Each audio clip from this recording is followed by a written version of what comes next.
Good. Let's take a look at some other options that you have. But we need to keep in mind certain things like the cost of the schools and where they're located. If a school is too expensive, it may not be a good option. That reminds me, we need to talk about financial aid and resources too. Also, you want to look at where these schools are located and think about whether or not you would like to live in any of those cities. You said you don't like cold weather, so a school in northern New York probably it wouldn't be such a good idea.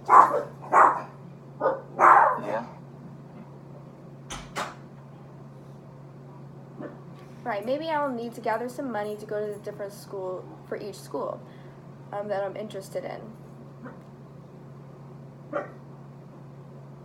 How much financial aid would I be able to get for these schools? Well, each school has an in-state tuition and an out-of-state rate. If you're a resident, then you usually pay less than if you're a non-resident.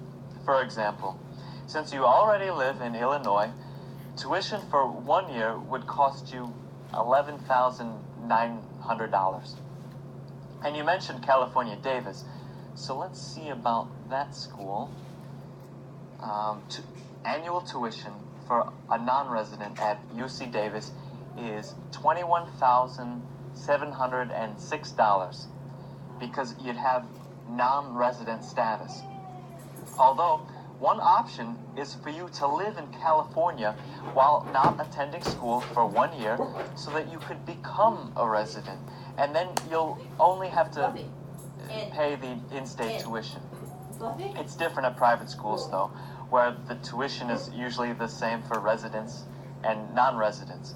One other thing to consider is that if you live away from home, you could expect to pay about $13,000 per year just in living expenses.